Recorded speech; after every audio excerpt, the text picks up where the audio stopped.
Cristo no existe canción que honre el valor de tu gloria, ni que pudiera expresar tu incomparable belleza. Eres incomparable, Cristo, te amamos, te adoramos, incomparable, Cristo, te amamos, te adoramos, Dios.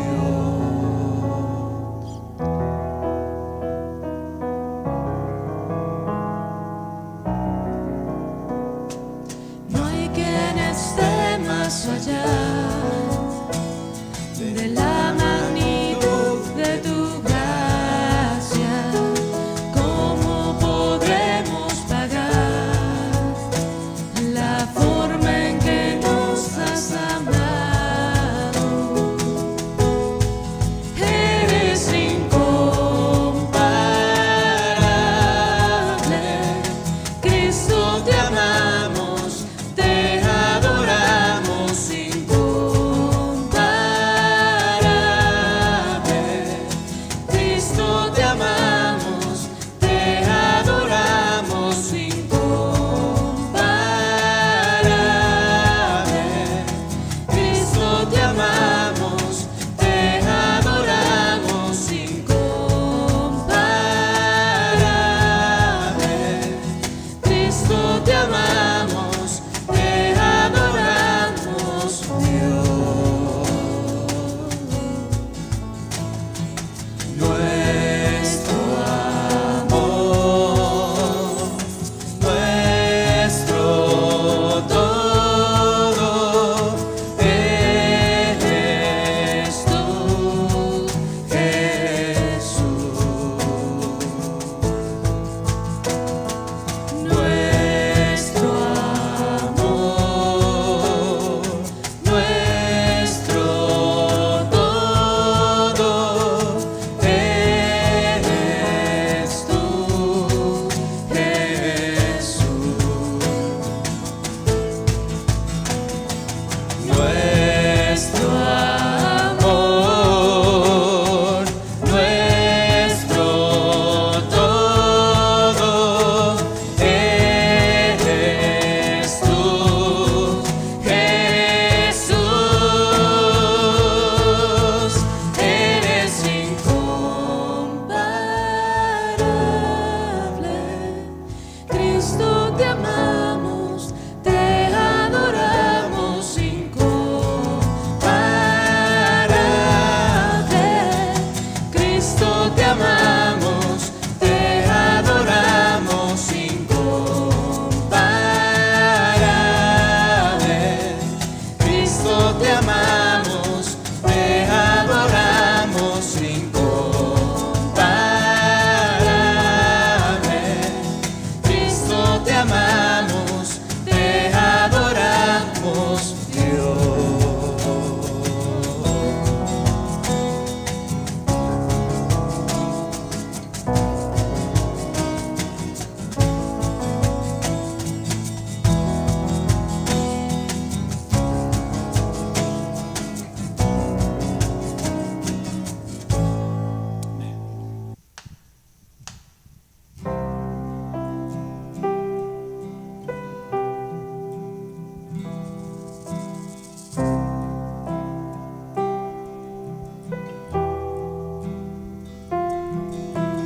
¿Quién formó las olas al hablar? ¿Quién contó la arena en el mar? Reyes, pueblos tiemblan a su voz, la creación le rinde adoración. Contempla a Dios, en su trono está, venid y adoradle.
tu gloria brille, hermanas.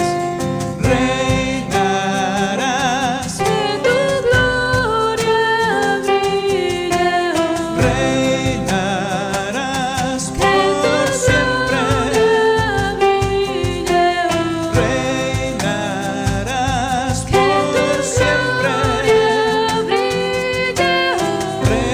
Reinarás Que por tu siempre. gloria brille Da a Dios, en su trono está. Venid y adorarle.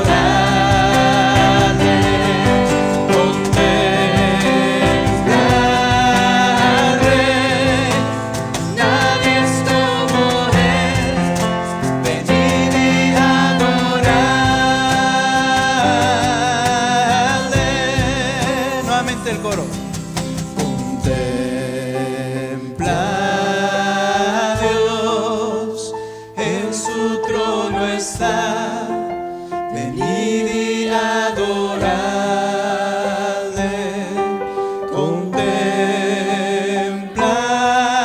Contemplarle. Nadie es como Él. Venid y adorarle.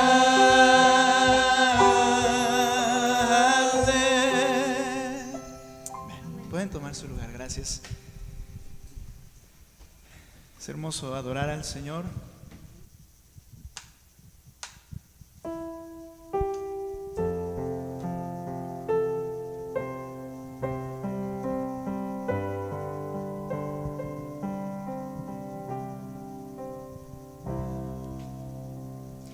De paz inundada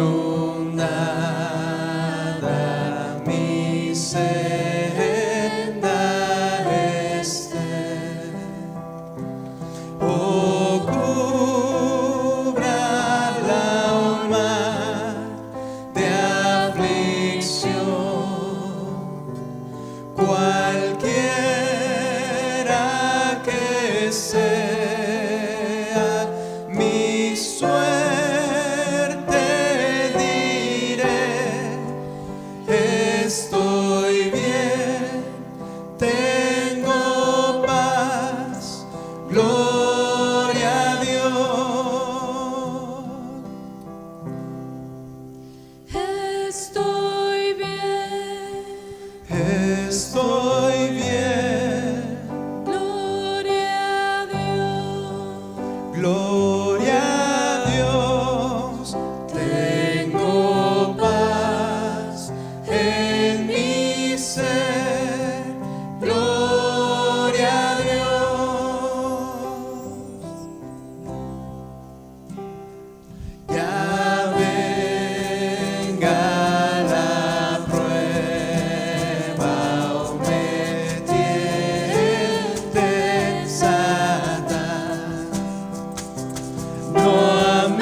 Jesús con su gran majestad. Aleluya, estoy bien con mi Dios.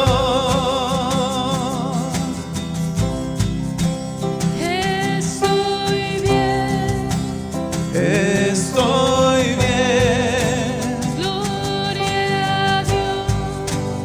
gloria a Dios. Tengo paz en mi ser, gloria a Dios.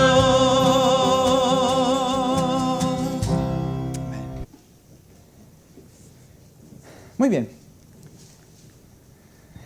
Tengo la Biblia al revés. ¿Usted cree que íbamos a poder leer eso? Ok. Juan capítulo 16. Hemos estado estudiando paulatinamente esos capítulos del 14 en adelante, donde el Señor está con sus discípulos. Hemos aprendido muchas cosas. Veíamos en la sesión anterior acerca de la llenura del Espíritu Santo, la necesidad de ser llenos del Espíritu Santo diariamente, estar pidiendo al Señor, cediendo nuestros planes y proyectos y nuestras fuerzas al mando del Espíritu Santo, obedeciéndole. Y el Señor está hablando a los discípulos cómo Él iba a darles todo lo que requieren recibir. Ahora, al llegar a Juan capítulo 16 también, quiero que veamos en esta porción, capítulo 16 particularmente, del versículo 16, por favor. Vaya conmigo ahí, voy a hacer una lectura. 16. ¿Listos? Dice, un poco más, el Señor les dice, y ya no me verán. Y de nuevo un poco y me verán.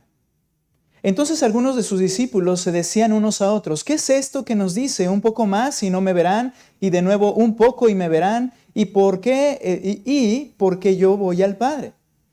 Por eso decían, ¿qué es esto que dice? Un poco, no sabemos de qué habla. Verso 19. Jesús sabía que querían preguntarle y les dijo, están discutiendo entre ustedes sobre esto, porque dije un poco más y no me verán, y de nuevo un poco y me verán. En verdad les digo, que llorarán y se lamentarán, pero el mundo se alegrará. Ustedes estarán tristes, pero su tristeza se convertirá en alegría. Y les pone un ejemplo, cuando la mujer está para dar a luz, tiene aflicción, porque ha llegado su hora, pero cuando da a luz al niño, ya no se acuerda de la angustia, por la alegría de que un niño haya nacido en el mundo. Por tanto, ahora ustedes tienen también aflicción, pero yo los veré otra vez y su corazón se alegrará y nadie les quitará su gozo. El Señor les está recordando que solamente horas después, Cristo sería apresado y llevado a la cruz y que todos serían dispersados. Me verán, no me verán y después me verán, les dice el Señor. Se refiere a que Él iba a morir y por 3 días Él iba a estar alejado de ellos, pero después resucitaría. Pero es bien interesante cuando el Señor está describiendo aquí la situación, lo que sucederá, que menciona, dice que ustedes se han entristecido, pero el mundo se entristecerán, pero el mundo se alegrará. Y después, cuando me vean otra vez, ya habiendo resucitado, se gozarán y su gozo, nadie se los quitará. Ahora, vamos a hablar de la gracia de Dios en estos versículos.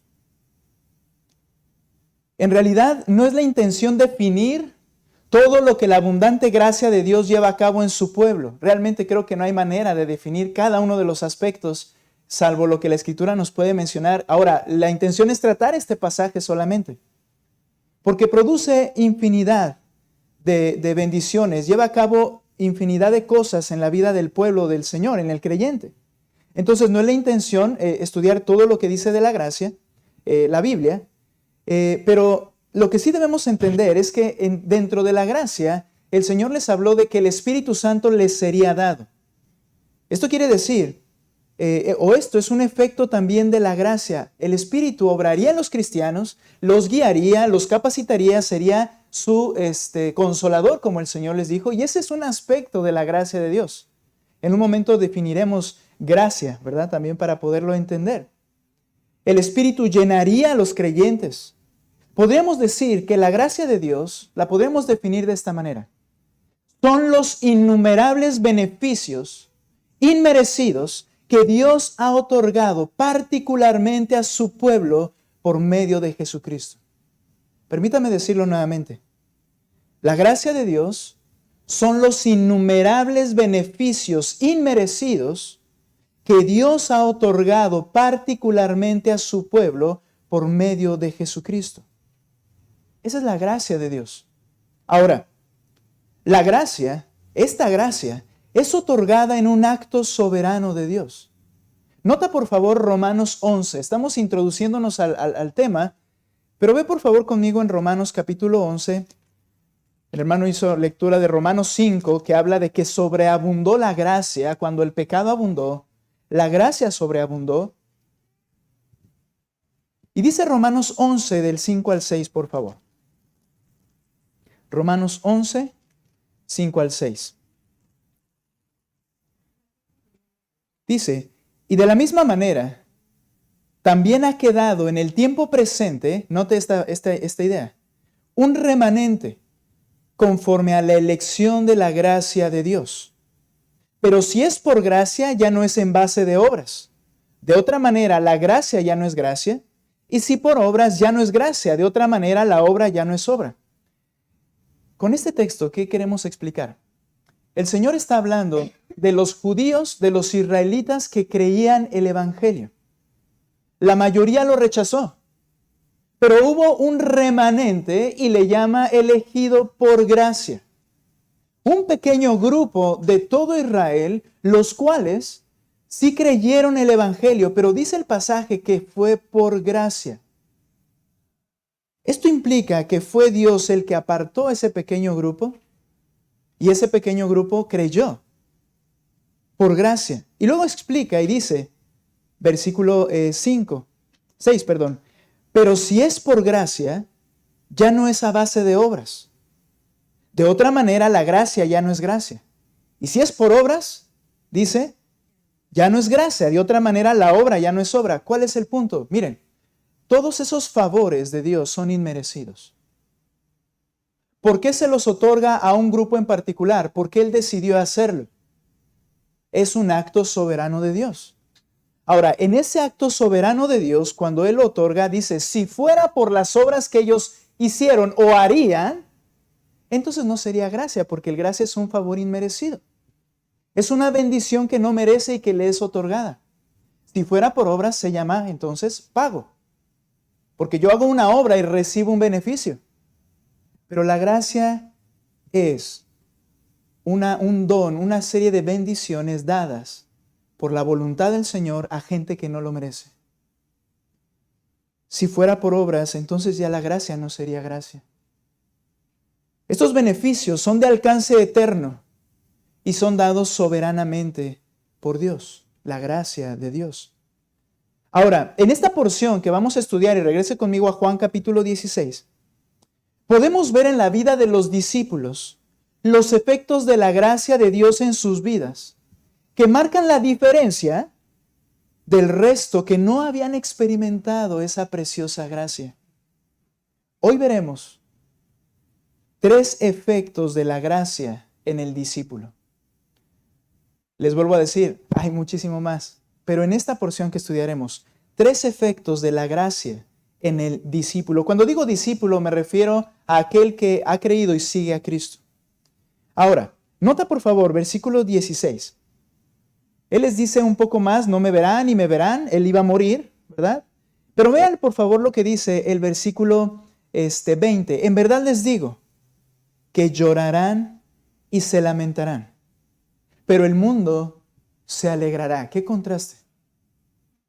Al momento de Jesucristo ser asesinado injustamente por los hombres, dice el texto que unos llorarían, y se refiere a los 11, pero dice el texto que el resto se alegraría.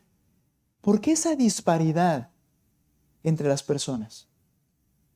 Sigue diciendo el texto. Y ustedes estarán tristes, pero su tristeza se convertirá en alegría. Vean el verso 22. Les pido que ustedes lo lean en su versión que tienen en sus manos. Por favor, lean el versículo 22. ¿Qué dice?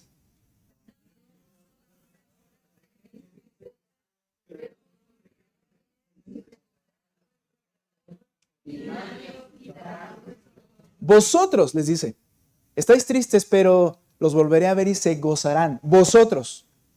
El resto es lo contrario, dice ahí. Cuando ustedes se entristecen, ellos se gozan. Cuando ustedes se gozan, a ellos no les gusta. Es la idea.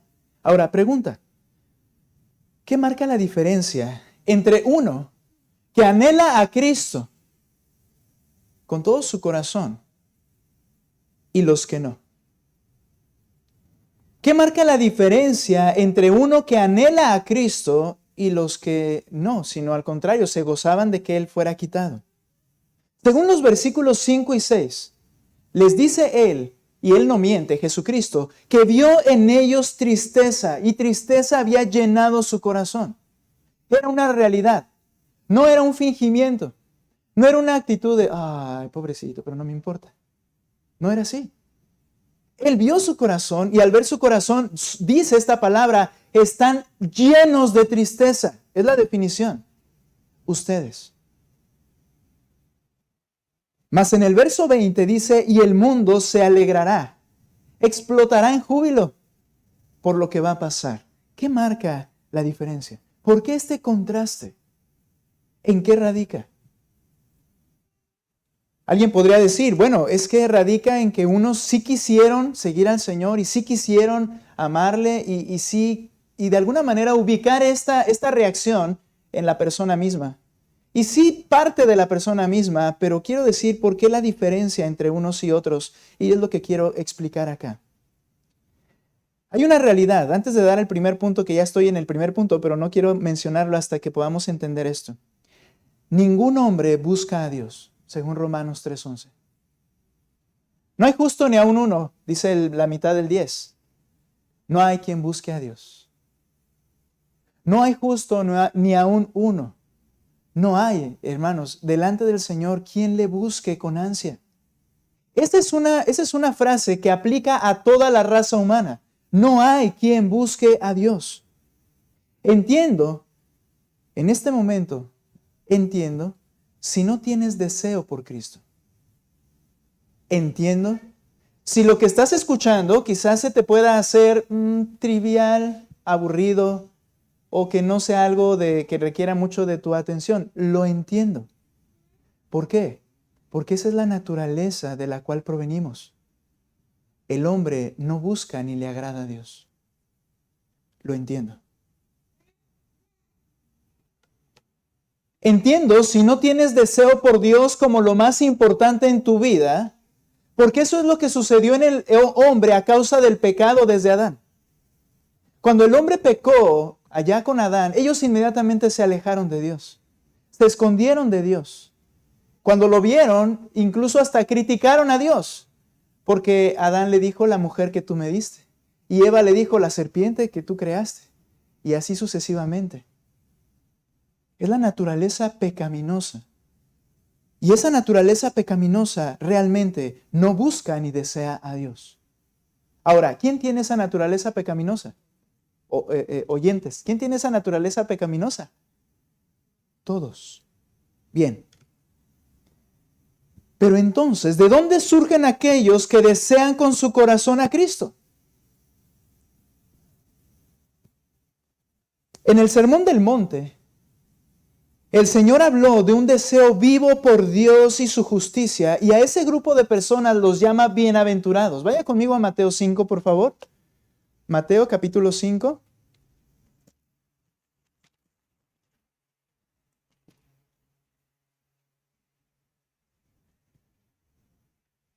Él comienza a enseñar este llamado Sermón del Monte. Y vean lo que dice el versículo 3. Bienaventurados, ¿qué significa? Doblemente felices, dichosos. ¿Quiénes? Los pobres en espíritu, pues de ellos es el reino de los cielos. No se refiere a los que no tienen dinero, se refiere a los humildes, los que no se consideran autosuficientes. No vamos a poder ver todo esto. Tiene muchas cosas que se podrían explicar, pero no se refiere al pobre en dinero. Yo vivía cerca de un asilo y de un hogar de niños, aquí en Delicias, y tienen esto como el emblema. Ellos son bienaventurados porque son pobres. No es lo que dice el texto. Dice en espíritu y se refiere a humildes, los que no se creen autosuficientes. Verso 4. Bienaventurados los que lloran, pues ellos serán consolados. Perdón, ¿estamos bien? ¿Sí, verdad? Ok. Porque ellos serán consolados. Bienaventurados los humildes, pues ellos heredarán la tierra. Bienaventurados los que tienen hambre y sed de justicia, pues ellos serán saciados. Bienaventurados los misericordiosos, pues ellos recibirán misericordia. Bienaventurados los de limpio corazón, pues ellos verán a Dios. Bienaventurados los que procuran la paz, pues ellos serán llamados hijos de Dios. Bienaventurados aquellos que han sido perseguidos por causa de la justicia, pues de ellos es el reino de los cielos. Bienaventurados serán cuando los insulten y persigan y digan todo género de mal contra ustedes falsamente por causa de mí. Regocíjense y alégrense, porque la recompensa de ustedes en los cielos es grande, porque así persiguieron a los profetas que fueron antes que ustedes. Ahora, este no es distintas personas. Ok, yo quiero ser bienaventurado, entonces voy a tener hambre y sed de justicia y voy a salir y que todos paguen lo que hicieron mal y tratar de ser un justiciero anónimo o algo por el estilo. No es la idea. ¿Sabes? En todos estos versos que leímos, se refiere a la misma persona. La idea de esta frase es, porque solo ellos heredarán el reino de los cielos. Esa persona tiene estas características. Hay humildad, lloran. Ahora ese llorar, y yo lo decía una vez cuando veíamos esto con los jóvenes hace ya algunos años, ¿quién no llora en esta tierra? Entonces todos vamos a ser consolados. No. Comienza a explicar y al final dice, por causa de mí. Son perseguidos, se ven entristecidos, les pasan estas cosas, buscan la justicia de Dios. Todo esto es por causa de Cristo. Es un grupo de personas en particular. Este sermón del monte habla de personas que tienen un deseo vivo por Dios y su justicia y los llama bienaventurados. Es por eso que este era el primer punto. El primer efecto aquí es que la gracia de Dios produce necesidad por Cristo. La gracia de Dios, cuando tú la experimentas, ¿sabes que va a venir a ti? Una necesidad del Señor, un anhelo por Él, un deseo de conocerle, una sed de agua viva. ¿Quién produce esto? La gracia de Dios en una persona. Porque recuerda, por nosotros mismos no deseamos a Dios. No hay quien lo busque. Dios, por medio de su gracia, produce una sed por Él y su justicia. A esos pecadores que se amaban a sí mismos y que buscaban sus propios placeres, Él entonces, por medio de su gracia, los comienza a producir en ellos una necesidad de Cristo. Nota lo que dice el Salmo capítulo 65, versículo 4, por favor. Salmo 65, 4.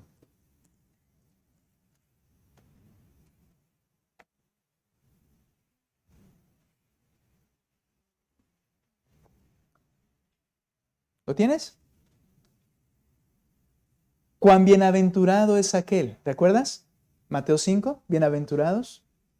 Y no estoy diciendo que aquí está hablando de Mateo 5 o hay una relación directa en ese sentido. No, simplemente se refiere a las personas que por la gracia de Dios le desean. Nota, vuelvo a leerlo. Lo leo, 65:4. Cuán bienaventurado es aquel que tú escoges. Es un acto que parte de Dios. Y acercas a ti. ¿Para qué? Para que more en tus atrios. Seremos saciados con el bien de tu casa, tu santo templo. Esto tiene que ser un acto de gracia. ¿Sabes por qué?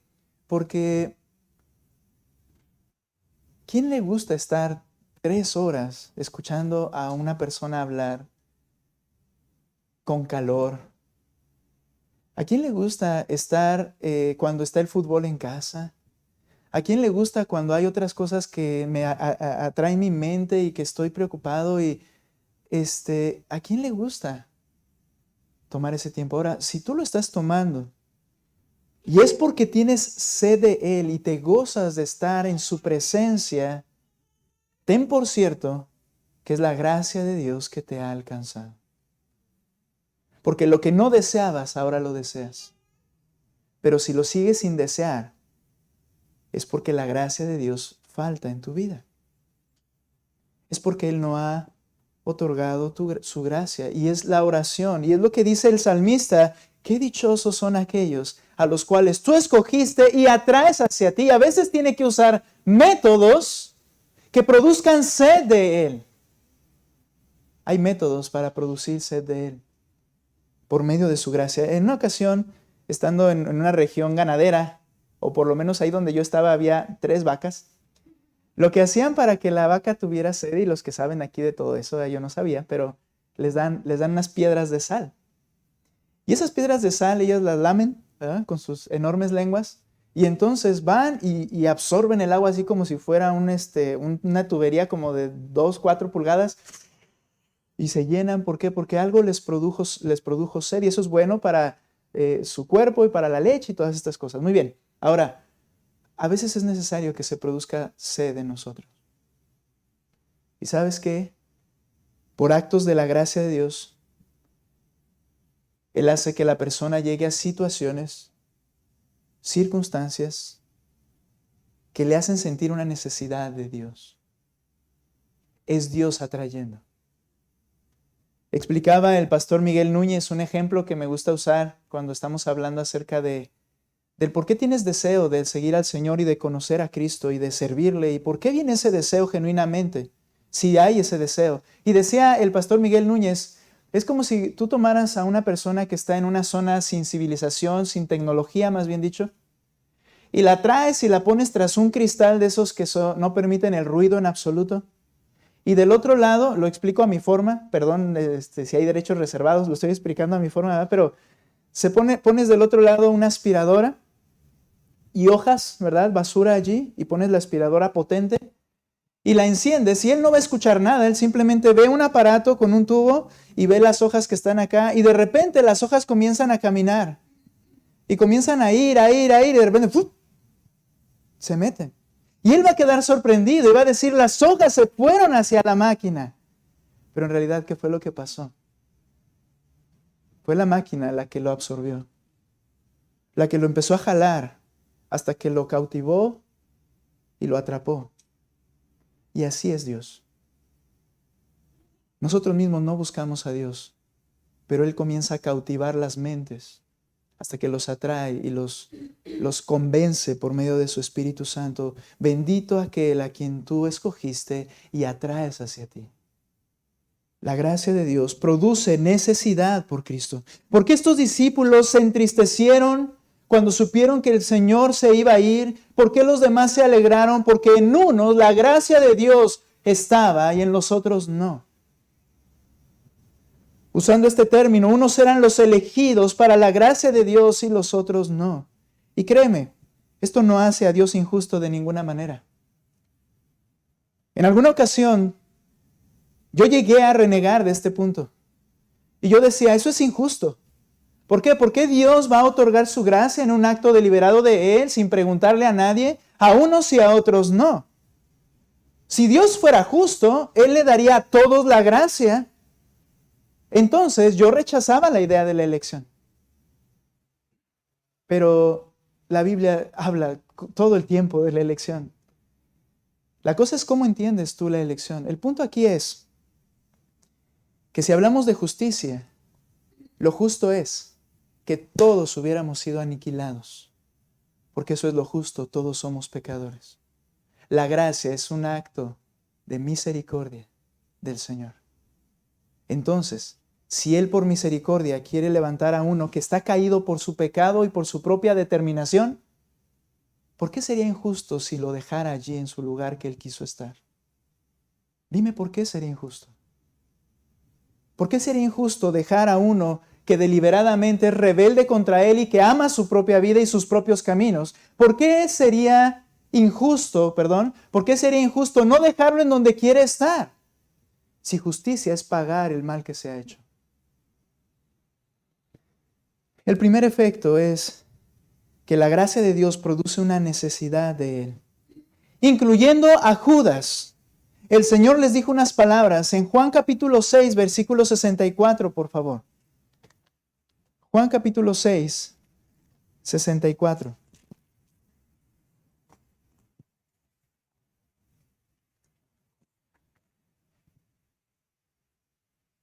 Pero hay algunos de ustedes que no creen.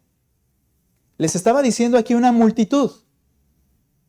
Porque Jesús sabía desde el principio quiénes eran los que no creían y quién era el que lo iba a traicionar. También decía, por eso les he dicho que nadie puede venir a mí si no se lo ha concedido el Padre. Nota, por favor. Dice el Señor Jesucristo, nadie puede venir a mí si el Padre no es quien se lo concede. De hecho, hay otro pasaje en este mismo Juan capítulo 6 que dice, nadie puede venir a mí si el Padre que me envió no lo trajere. Y ese trajere se refiere a cuando las redes eran llenas de peces y los pescadores las arrastraban por la orilla del mar para llevarlas a la orilla y poder escoger los peces. Esta palabra trajere es arrastrar. Esto no quiere decir que los que hemos creído en Cristo estamos aquí por fuerza y ay, no quiero. No, quiere decir que Él fue el que llevó a cabo la obra para hacerlo. Ahora, el Señor les dice, yo sé que hay quienes no creen, y dice, y nadie puede venir a mí porque el Padre no le trajere. Dice el versículo, ya me perdí aquí, Juan 6. Ajá, gracias, muy bien. Dice entonces el 66. Como resultado de esto, muchos de sus seguidores se apartaron y ya no andaban con Él. 67. Entonces Jesús dijo a los 12 discípulos, ¿acaso también quieren irse ustedes? Simón Pedro le respondió, Señor, ¿a quién iremos?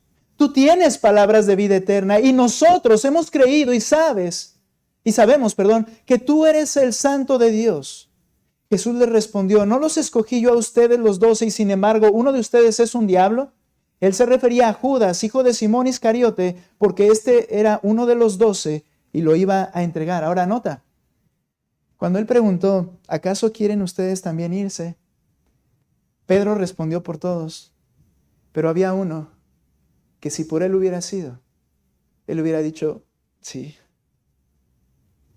De hecho, lo cumplió poquito después. Cuando vio que no recibía lo que él había pensado, cuando vio que no tenía beneficio económico en su bolsa, él sí lo abandonó.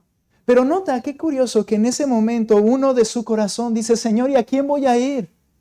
¿A dónde más voy? Yo necesito irte, yo necesito seguirte, yo necesito servirte. Y en la misma habitación el otro decía, ya me quiero largar. Estoy cansado de este hombre. La gracia de Dios produce una necesidad profunda de Cristo. Pregunta, ¿reconoces en ti? Haz un examen breve. ¿Realmente hay en ti una profunda necesidad de Cristo? ¿Por qué estás hoy aquí en este lugar? Nosotros nos gozamos por ver personas y verte a ti y verte por años, que nos hemos visto muchos por años, pero pregúntate por favor, ¿por qué estás aquí? ¿Tienes una necesidad de Cristo? ¿Es la gracia de Dios que te está jalando? ¿O buscas particularmente algo para tu propia satisfacción? Porque déjame te digo algo, en nuestra naturaleza pecaminosa somos capaces de hacer cualquier cosa con tal de salirnos con la nuestra. ¿Cuál es tu condición? ¿Recuerdas aquel Salmo 63:1? Mi alma tiene sed de ti, mi carne te anhela, como en tierra árida, como en tierra seca, así tengo sed por ti, Señor. La gracia de Dios produce una necesidad profunda de Cristo. Pero la gracia de Dios también nos hace dependientes gozosos de Cristo. Regresa conmigo a Juan capítulo 16.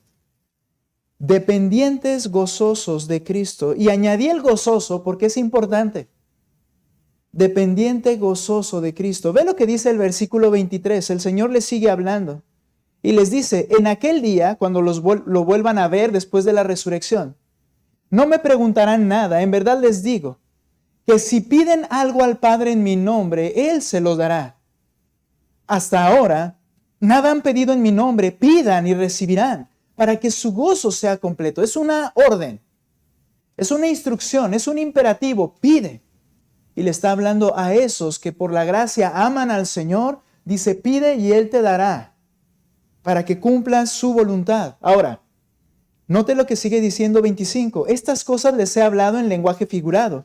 Viene el tiempo cuando no les hablaré más en lenguaje figurado, sino que les hablaré del Padre, claramente. Y nota el 26. En ese día pedirán en mi nombre. Y no les digo que yo rogaré al Padre por ustedes, pues el Padre mismo los ama, porque ustedes me han amado y han creído que yo salí del Padre. Salí del Padre y he venido al mundo, de nuevo dejo el mundo y voy al Padre. En esta porción, el Señor les dice que deban pedir, pero luego les dice, en aquel día ustedes pedirán, tendrán una necesidad y clamarán al Señor. Y ¿sabes qué? No va a ser necesario que yo haga nada, el Padre te ama y el Padre te va a responder. Pero algo que podemos ver aquí es que la gracia nos hace dependientes gozosos de Cristo. Pedir es un acto consciente de dependencia.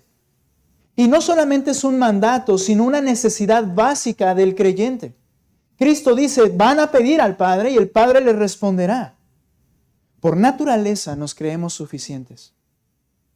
Pedro, solamente unos pocos días antes, le dijo al Señor Jesucristo, Señor, yo nunca te dejaré. Aunque todos estos te abandonen, yo no te voy a dejar. Él se sentía suficiente, autosuficiente para seguir a Cristo. ¿Sabes? En algunas ocasiones, así nos conducimos y nos comportamos. Yo voy a seguir a Cristo, yo voy a determinar y yo voy a hacer y yo estoy seguro, yo no voy a abandonar. ¿Y qué pasa cuando fallas? Y cuando fallas comienzas a criticarte, a sentirte pésimo, a sentirte horrible y lo peor. Y después otra vez, no, pero yo voy a seguir, yo voy a continuar. Hermanos, la gracia nos hace entender que somos totalmente dependientes de Él. Por ti mismo y por mí mismo no podemos hacer nada. Es por su gracia que podemos obedecerle y servirle. Por tanto, entiendo que yo no tengo lo suficiente en mí para llevarlo a cabo. ¿Qué tengo que hacer? Vengo al Padre y le digo, Señor, ayúdame con este pecado. Ayúdame con esta condición. Ayúdame porque soy derrotado. Te necesito. Dame tu fuerza. Y dice, y Él te oirá y te responderá. Es una dependencia gozosa. Dios ve necesario ayudarnos por su misma gracia a entender que somos dependientes. En realidad todos somos dependientes, pero algunos no lo queremos aceptar. Según a los Corintios capítulo 12, el apóstol Pablo menciona cómo su autosuficiencia fue destruida para que buscara la gracia de Dios. Según a los Corintios capítulo 12, versículo 7, dice, y dada la extraordinaria grandeza de las revelaciones, por esta razón, para impedir que me enalteciera, me fue dada una espina en la carne, un mensajero de Satanás que me abofetee para que no me enaltezca. El apóstol Pablo había recibido una revelación sobrenatural, obviamente toda revelación propiamente dicha es sobrenatural, en la que creemos, yo creo, particularmente aquí, que es a Él a quien se refiere.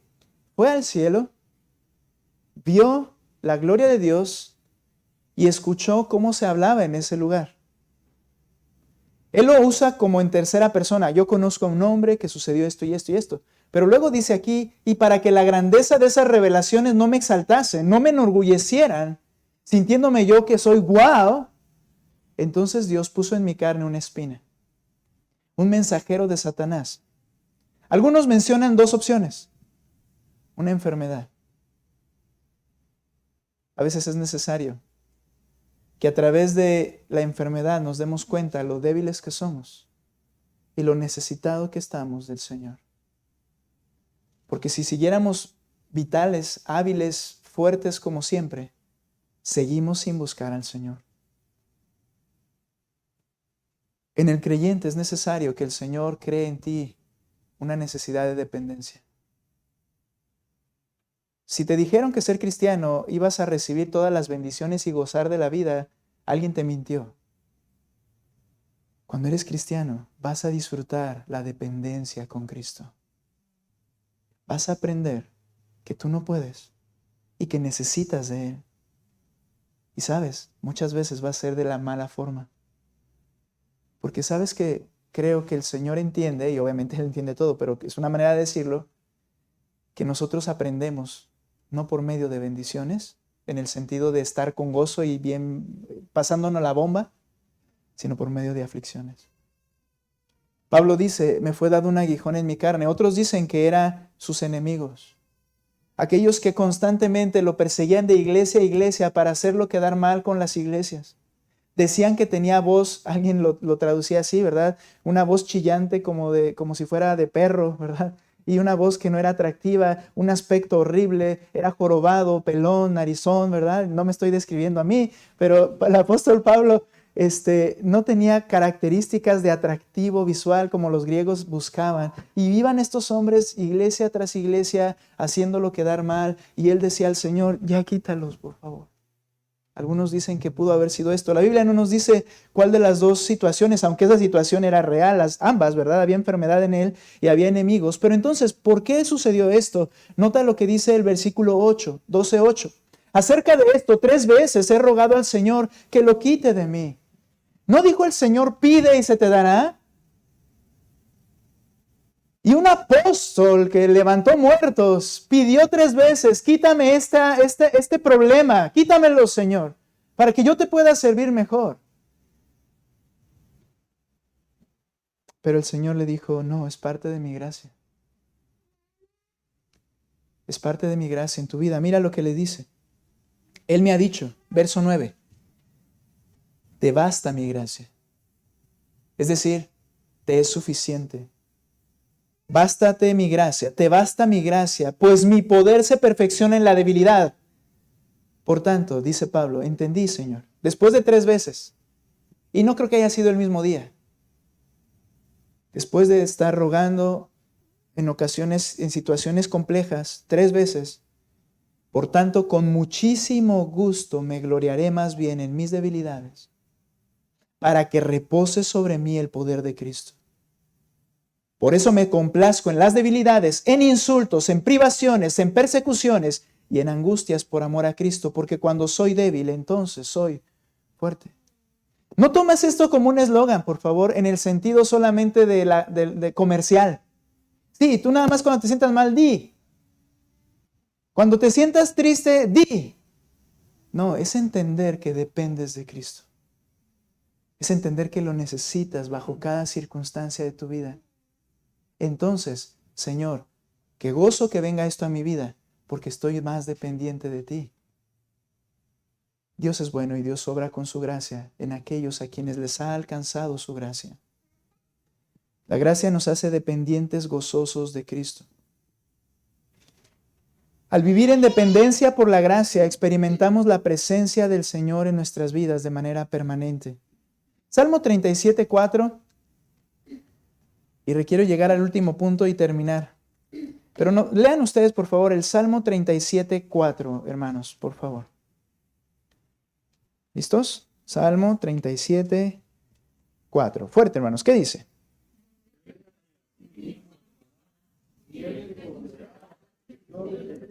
¿Cuántos han usado este texto para salirse con la suya, como decíamos hace un momento? Yo quiero que esta situación se me cumpla, cualquiera que sea. Y ven este texto, deleítate a sí mismo en Jehová. Muy bien, voy a ir el domingo. Y el domingo, a la hora del canto, voy a cantar con un gozo, voy a mostrar una alegría porque tengo una intención. No es lo que dice. Lo que este texto dice es que tú, si deseas y anhelas a Cristo, si tu corazón entiende que Él es lo único que quieres, Pide lo que necesites y Él te lo concederá. Es lo que está diciendo el texto acá también. No es un chantaje para Dios. Realmente anhelas a Cristo, dependes de Cristo y Cristo te responde. Así es como funciona. Es por su gracia. Y termino con esto. La gracia de Cristo nos hace necesitar a Cristo profundamente. La gracia nos hace dependientes, gozosos de Cristo. No estamos enojados con ello. Es bueno entenderlo. Y por último, en tercer lugar, la gracia de Cristo es suficiente. Mira lo que dice el versículo 29 al 31. Sus discípulos le dijeron, ahora hablas claramente y no usas de lenguaje figurado. Ahora entendemos que tú sabes todas las cosas y no necesitas que nadie te pregunte. Por esto creemos que tú viniste de Dios. 31. Jesús les respondió, ¿ahora creen? Miren, la hora viene y ya ha llegado, en que serán esparcidos cada uno por su lado y me dejarán solo. Y sin embargo, no estoy solo, porque el Padre está conmigo. Eso te va a pasar. Ser cristiano garantiza aflicciones. Seguro. Es necesario que a través de muchas tribulaciones, dijo Pablo allá en Mileto, es necesario que a través de muchas tribulaciones entremos en el reino de Dios. Garantizado. Pero luego dice el versículo 33, estas cosas os he hablado para que en mí tengan paz. En el mundo tienen tribulación, pero confíen, yo he vencido al mundo. La vida cristiana garantiza esas aflicciones. Aflicciones con nosotros mismos. Pablo la describe en Romanos capítulo 7, que lo que no quiero hacer eso hago. Hay una tentación constante hacia el pecado. Sé lo que debo hacer y mi pecado en muchas ocasiones me está venciendo a lo largo de la semana. Entiendo las cosas, sé lo que deseo, anhelo al Señor honestamente, pero muchas veces caigo y lucho conmigo mismo. Hay tentaciones dentro. El mundo fuera. Cuando tú vives realmente como cristiano, porque si no lo haces así, mira, el mundo te va a aplaudir, te va a arropar, te va a querer, te va a poner como ídolo incluso. Pero cuando vivas como cristiano, al mundo les vas a caer gordo. Porque no haces las mismas cosas que Él, porque no te comportas de la misma manera que Él, porque no amas las mismas cosas que el mundo ama, y el mundo quiere que todos sean iguales para no sentirse culpables. Y cuando no pasa esto, el mundo va a comenzar a atacar. Si alguno vive realmente como cristiano, el mundo lo va a atacar. Y luego, como si fuera poco, Satanás. Dice Efesios capítulo 6:12, porque vuestra lucha no es contra carne y sangre, sino contra principados, potestades, contra las huestes espirituales de maldad en las regiones celestes. Satanás quiere acabar con el pueblo de Dios, con los creyentes. ¿Y cómo le hacemos? Dice Cristo, estas cosas te he dicho para que estés tranquilo, para que tengas paz. En el mundo garantizado habrá aflicción, pero confíen, yo he vencido al mundo. La gracia de Cristo nos otorga todo lo que necesitamos para enfrentar cada lucha de cada día. No estamos solos. Cuando te sientes derrotado, cuando sientes que no va a funcionar, que ya es suficiente, recuerda que la gracia de Dios es suficiente. Que Cristo murió y resucitó para ayudarte en ese momento de dificultad que estás pasando. Por eso cierro con este texto, Hebreos 4:16, por favor. Hebreos 4:16. Te voy a pedir que te pongas en pie y lo lean juntos, hermanos, puestos en pie para terminar con una oración.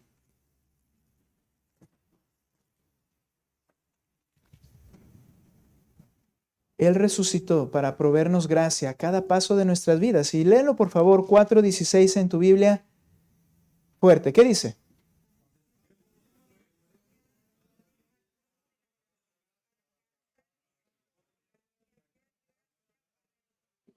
Léanlo otra vez fuerte. Dice, acerquémonos pues confiadamente al trono de la gracia para alcanzar misericordia y hallar gracia para el oportuno.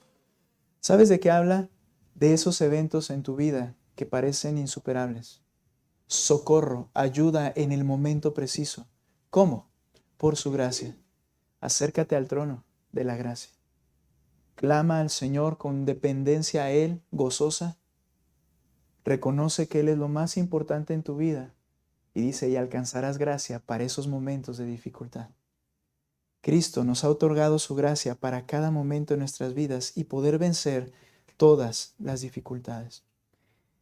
La gracia está obrando en tu corazón. ¿Anhelas a Cristo realmente? ¿Te gozas en depender de Él?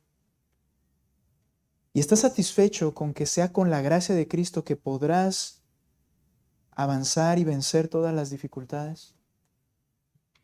Pablo le dijo a la iglesia de Corinto, examínense a vosotros mismos. Si están en la fe, pruébense. Ustedes se conocen a ustedes mismos. Y en ese examen, entonces, con honestidad, si no es así, busca al Señor. Búscalo. Y creo que si tú lo buscas con todo tu corazón, el Señor es el que te está jalando, ¿lo recuerdas? Y te hace ver, me necesitas. Y Él te otorgará su gracia. Vamos a orar. Señor, te agradecemos por este momento. Te agradecemos por haber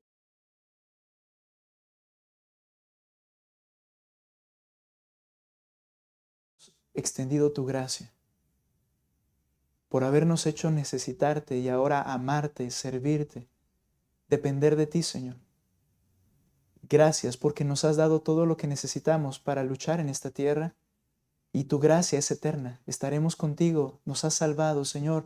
Nos has dado en realidad todas las cosas. Pero qué necios somos. Queremos seguir venciendo, triunfando y actuando. Y pensar que las cosas van a funcionar de esa manera. Cuando en realidad dependemos por completo de ti, Señor. Tú eres suficiente. Tu gracia es suficiente. Que descansemos en esa maravillosa gracia que nos has dado. Ruego, Señor, que si alguien honestamente hizo examen en su vida, en su corazón, y no ve en su vida ese anhelo por ti, Señor, que surja en su corazón, que tú obres en él, mi Dios, en ella, y que, Señor, sea atraído por esa gracia, que va a producir una sed tal que solamente puede ser satisfecha en tu presencia. Gracias, mi Dios, por este tiempo en tu palabra, en el nombre de Cristo Jesús. Amén.